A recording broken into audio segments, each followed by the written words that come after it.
Para quem vê esse placar de 4-3 entre Santos e Goiás, pode ter uma certa surpresa, porque afinal são duas equipes que estão brigando ali na parte de baixo da tabela e que vem fazendo um Brasileirão bem instável. O Santos não ganhava quase 13 partidas, se não me engano. O Goiás, sob o comando do novo técnico, o Armando Evangelista, não havia ganhado nenhuma partida e continua sem vencer, já que perdeu na Vila Belmiro por 4-3 com um pênalti bem questionável. Vamos falar sobre tudo desse jogo agora. Fala aí, seus torcedores que viram um jogão de bola na manhã de domingo. Sejam bem-vindos ao canal, meu nome é Victor Gader e já deixa seu like aqui embaixo, se inscreve no canal e marca o sininho para receber notificações sempre que sair vídeo novo aqui no canal, beleza? Então, sem mais delongas, bora falar desse jogo aí que tem muito o que se conversar. Jogando de portas fechadas, sem torcida, com uma porrada de jogadores afastados do elenco, não é? Como Soteldo, Natan, Lucas Pires, e ainda teve alguns jogadores por decisão técnica afastados, como o caso de Voney e outros. O Santos entrou em campo para receber o Goiás, que não venceu nenhuma partida sob o novo comando, né, do português Armando Evangelista. E o Santos muito mais pressionado do que o próprio Goiás. Afinal, o Goiás jogando fora de casa, né? A situação tá na zona de rebaixamento, é uma situação bem ruim, mas é um começo de trabalho, né, do novo comando técnico. Então existe toda uma esperança de que haja uma melhora progressiva no time esmeraldino. Até porque o Goiás fez algumas contratações, algumas até interessantes, como o meia Luiz Oyama, né? É Luiz Oyama ou Lucas Oyama, não lembro. O Oyama, né? Que jogou no Botafogo, tava lá fora e aí voltou ao Brasil para assumir a camisa aí do Goiás, né? Para poder jogar pelo Esmeraldino. Algumas contratações que podem trazer uma melhora para o time no decorrer da temporada. Mas a situação exige alguma, digamos, melhora imediata, porque o Goiás está na zona de rebaixamento, o campeonato está se desenrolando e a situação não melhora. Em contrapartida, o Santos, que não vencia trocentas partidas, entrou em campo com um time bastante alternativo, né, bem com várias mudanças ali e priorizando o contra-ataque, mesmo sendo dono da casa, né, jogando em casa, sendo mandante. Por estar sem sua torcida e numa situação bem complicada ali, esperava-se que o Santos viesse propor o jogo, mas não foi o caso. Antes de falar de fato do jogo, passando a escalação do time do Goiás, o Goiás veio com o Tadeu no gol, e aí na zaga o Bruno Melo e o Halter, nas laterais o Maguinho e o Sander. Aí no meio veio com o Zé Ricardo, o William Oliveira, o Guilherme Marques, né? O Guilherme Marques e o Palácios. E na frente o estreante Anderson e o mais um, que agora eu esqueci, enfim. E vamos lá. O Santos, você esperava que o Santos tivesse uma proposta de jogo para ser digamos, o time que vai propor as jogadas ofensivas. Mas o que a gente viu foi que o Goiás estava muito mais controlando as ações do que o próprio Santos. Inclusive o começo do jogo foi até melhor do Goiás. O Santos teve um pequeno momento ali de 2-3 minutos no início do jogo.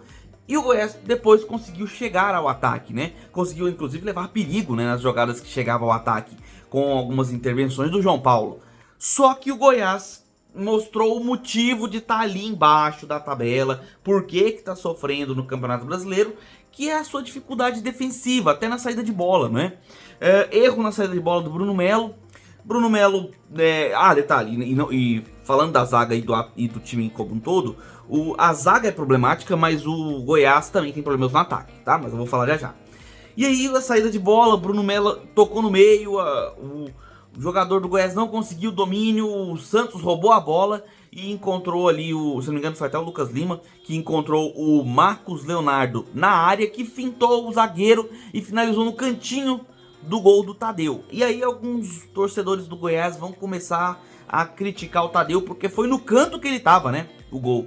E aí o chute foi dado naquele lado, o Tadeu não conseguiu a defesa, aí fica tudo uma problemática, não sabe se dá a culpa do gol pra zaga, se a culpa é do goleiro que não conseguiu defender. Na minha opinião, o gol foi muito mais mérito do Santos, que subiu sua marcação no momento correto e conseguiu roubar a bola, do que de fato demérito da zaga, tá? O Bruno Melo fez um toque no meio, se não me engano ou era o Maguinho, ou era o William que estava ali no meio, não conseguiu fazer o domínio, poderia ter tocado de lado, poderia ter tentado isolar a bola, não conseguiu, o Santos roubou a bola e fez o gol. E abriu o placar no 1 a 0 que tirava um peso, né, das costas dos jogadores santistas, que vem sofrendo para conseguir fazer placares interessantes pro time, né? E aí o jogo foi se desenrolando dessa maneira. O Goiás tomou o gol, se abalou, teve dificuldade de sair de trás, e aí o resultado é que não fluía o jogo, né? E novamente o Santos consegue uma retomada de bola, a bola chega de novo num cruzamento pela direita, no Marcos Leonardo, que meio sem querer ali toca na bola e engana o Tadeu. Outro gol que os torcedores do Esmeraldino podem comentar que dava para ser defendido, né? A bola foi mansinha entrando ali, né, no gol, mas é complicado, né, falar que aquela bola poderia ser defensável. Eu acho que dava, tá? Pro Tadeu ter se posicionado de uma forma que conseguisse ter uma reação mais rápida para conseguir a defesa, né, nesse momento ali, para fazer a defesa evitar o segundo gol. Não foi o que aconteceu. E aí o Santos abria 2 a 0, coisa que eu não lembro a última vez que o Santos fez. Se não me engano, o Santos conseguiu até um placar assim contra o América, mas o América até se recuperou, mesmo o Santos vencendo por 3 a 2. Então consegue uma vantagem de 2 gols no primeiro tempo e com isso fica controlando a partida, mais na parte defensiva, mas controla a partida. Ainda tem algumas boas chegadas antes do pênalti cometido em cima do jogador do Goiás, né? Houve uma disputa de bola ali na área, o jogador do Santos fez o pênalti, foi pênalti de fato, tá? Um lance que nem é uma displicência nem nada, um lance de jogo normal. Houve o pênalti, muito bem cobrado pelo Guilherme Marques, que colocava o Goiás de volta na partida com o placar de 2 a 1. Só que o Goiás, mal posicionado, mal organizado na sua defesa, tomou um belíssimo contra-ataque, né? Inclusive, assistência do Marcos Leonardo, né? Pessoal que jogou Marcos Leonardo no Cartola deve estar rindo à toa. 2 gols e uma assistência.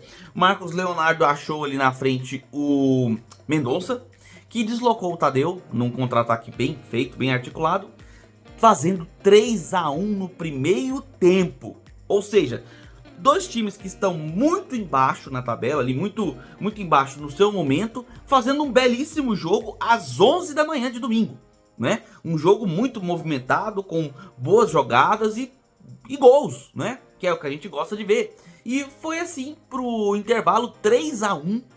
E assim, você tem um time como o Goiás, que está na zona de rebaixamento, cheio de problemas táticos ali, né? Organizacionais em campo. A gente espera que no segundo tempo, com um placar desse, o time ele vá tentar até mesmo diminuir o placar, mas não vai ter a força para reagir. Só que aí entra em questão a dificuldade que o Santos tem no segundo tempo, né? Você vê que o Santos ele morre no segundo tempo. Mesmo com substituições e com tentativa do time segurar um pouco mais a bola, o Santos não conseguiu de fato levar tanto perigo ao gol do Tadeu, ou mesmo segurar a bola no campo ofensivo. Ficou tomando pressão do Goiás, jogando em casa, vencendo de 3 a 1, tomando pressão do adversário. E naturalmente as coisas foram acontecendo. O Goiás teve várias chances de cabeça, inclusive, tanto no primeiro tempo quanto no segundo, de diminuir o prejuízo, e acabou errando nas finalizações. Com o Anderson, com o próprio Guilherme, né? Teve algumas cabeçadas perigosíssimas que eles perderam praticamente na pequena área. Só que o Guilherme, de fora da área, num belíssimo chute, conseguiu diminuir ali para 3 a 2 o prejuízo e voltou a colocar o Goiás em jogo, coisa que o Goiás já merecia pelo segundo tempo que fazia e pelo demérito do Santos, né, que fazia um segundo tempo horroroso, não jogou no segundo tempo, fato, né? E assim como saiu o segundo gol, saiu também o terceiro de forma natural, um escanteio pela direita, cruzamento na área. E o estreante, João Magno, né? Que estreou aí agora no Goiás, vindo aí, né?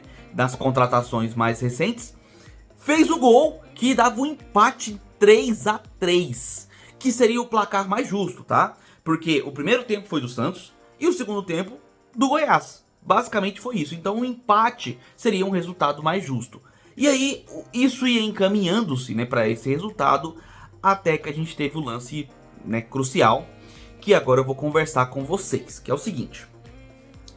Todo cruzamento na área existe esse bate-rebate, essa disputa de bola entre os dois lados ali, né? Ataque e defesa, e fica aquela confusão. O juiz sempre avisa, todo escanteio o juiz para ir lá e dar aquela resenha, explicar o que é o que, e a coisa sempre segue.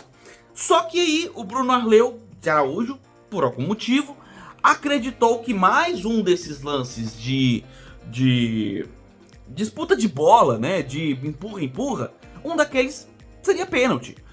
Aí você pode argumentar, você torcedor do Santos, mas o jogador do Goiás não deixou o adversário jogar, o jogador do Goiás impediu o jogador do Santos de disputar a bola. Concordo plenamente. Nesse ponto, realmente, infração e pênalti. Agora, se você for avaliar pelo que a gente tem no histórico dos jogos que nós temos aí do Brasileirão, praticamente todo cruzamento seria um pênalti. Porque isso acontece em praticamente todos os cruzamentos, em todos os jogos do Brasileirão, da Copa do Brasil, de qualquer outro torneio, tá? É preciso ser muito rigoroso para achar que aquele lance foi pênalti. Dizer que o juiz estava errado em marcar o pênalti, talvez não, porque o lance de fato, o jogador do Goiás impede o jogador do Santos de disputar a bola, e existe aquele contato de corpo ali, né? Ele toca no corpo do adversário, ele vai no corpo do adversário, e aí sim, esse tipo de lance é pênalti. Só que esse tipo de lance é natural dentro da área, é um bate-rebate, jogadores se batendo ali, porém é complicado você ficar no chororô, né? O torcedor do Goiás falando que foi roubado, né? Que não foi pênalti. Enquanto o torcedor do Santos vai falar, não, foi pênalti, o juiz seguiu a regra e tal. Na minha opinião, não foi nada, tá? Pelo que eu entendi ali do lance, foi uma disputa de bola, mas assim, na verdade não houve nem a disputa de bola, né? Porque a bola não havia chegado. Mas foi um jogador indo no corpo do outro, como isso acontece dentro da área. Não achei que foi com força suficiente para causar a queda do jogador do Santos. Obviamente o jogador valorizou, né? E ele tem todo o direito disso, né? Ele pode tentar levar a arbitragem a fazer a marcação do pênalti. E o lance, se você olhar pela ótica bem precisa, né, ali da arbitragem, se você olhar pela regra do jogo, aquela regra, né, bem rígida do jogo, é pênalti, cara. Disputou ali, é pênalti. Agora, eu não sei se os juízes deveriam marcar esse pênalti quando, por exemplo, existem alguns outros lances mais capitais que a arbitragem não marca. Ontem mesmo, num lance no jogo contra o Palmeiras e Flamengo, a gente teve vários lances muito discutíveis. O pênalti em cima do Everton Ribeiro que não foi marcado, que na minha opinião foi pênalti, né? Assim, não foi marcado e foi um lance do jogador indo no corpo do outro. Muito mais escancarado do que esse lance que teve hoje, né? Do jogador do Goiás no do Santos. Então, assim, o problema não é o lance ser marcado pênalti, ou eu achar que não foi, ou você achar que foi. Não é esse o problema. O problema é o critério de arbitragem e o quanto a arbitragem brasileira tá sofrível. Tá sofrível porque comete erros claríssimos, porque quando acerta é muito questionada porque não foge ao seu próprio critério, né?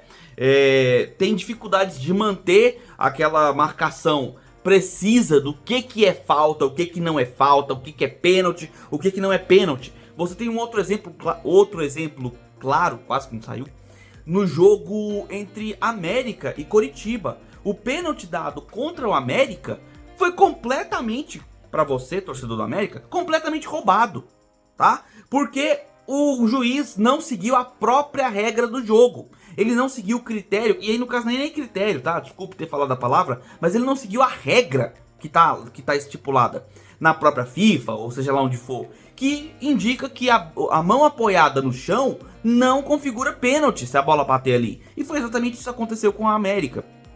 E aí você tem essa sucessão de erros que vão prejudicando o futebol, vão diminuindo a valorização do futebol brasileiro. Porque não é, cara, não tem graça você assistir um jogo cujas regras não são seguidas à risca. Não tem graça, cara. Sabe? É igual ontem, por exemplo, no jogo, se não me engano, foi no próprio jogo entre Palmeiras e Flamengo, onde no final do jogo você viu o Bandeirinha se livrando da própria bandeira, né? Se não me engano foi no jogo do Vasco contra o Cruzeiro, não me lembro. Mas o Bandeirinha pegou a bandeira de escanteio, que tinha saído do lugar, né? Tinha caído, e ele jogou pra longe, e o jogo seguiu. E sabe-se que a regra é clara, não pode ter o jogo sem aquele mastro ali, porque ele determina a saída de bola para escanteio, ou para tiro de para escanteio ou para lateral, né? Para tiro de meta ou lateral.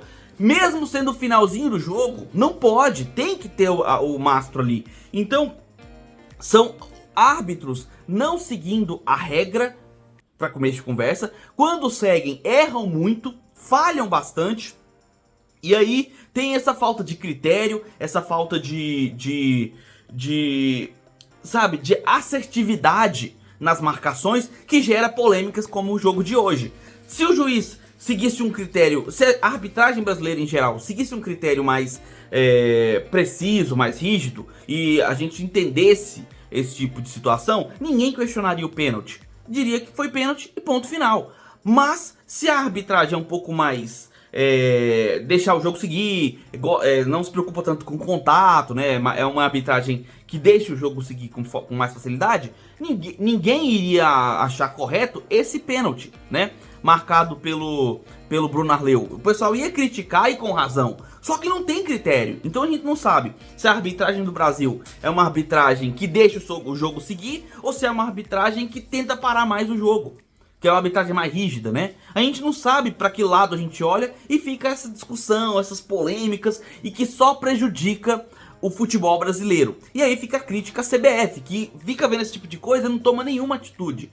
Nesses treinamentos que vocês dão aos árbitros, o que acontece lá?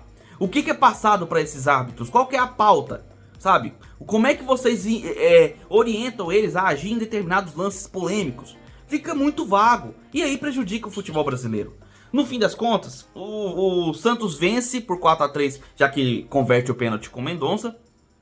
E aí consegue uma vitória depois de tantas partidas, consegue uma vitória importantíssima e dá uma respirada na luta contra o rebaixamento. Enquanto isso, o Goiás fica afundado ali, né, na zona, na 18ª posição, acima de... Aliás, perdão, na 17ª posição, acima de Coritiba, Vasco e América. Essa vitória pode fazer com que o Santos consiga, né, de fato, dar uma respirada aí nessa briga contra a zona de rebaixamento e conseguir revigorar o seu futebol, tentar fazer jogos um pouco mais agressivos. O jogo de hoje não foi um bom jogo do Santos, apenas o primeiro tempo. Primeiro tempo jogando no contra-ataque como mandante. O Santos conseguiu, né, ter bons contra-ataques e conseguiu fazer os seus gols.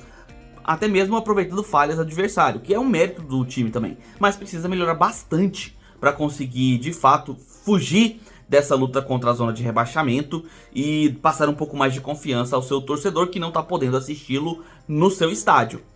Cabe ao Goiás, na verdade, agora catar novamente os caquinhos e esperar a próxima rodada. Claro, né, também contando aí com a sua participação na Sul-Americana, mas fica uma situação complicada. Na zona de rebaixamento, poderia ter saído se tivesse vencido. Acho que não merecia ter perdido, o empate seria um resultado mais justo, mas é o futebol brasileiro e, como eu falei pra vocês, tem muito a se discutir. Essa é a minha análise. Se você curtiu, deixa seu curtir aqui embaixo, se inscreve no canal e marca o sininho para receber notificações sempre que sair vídeo novo aqui no canal, beleza? A gente se vê nos próximos vídeos, eu vou ficando por aqui e um abraço do torcedor atleticano.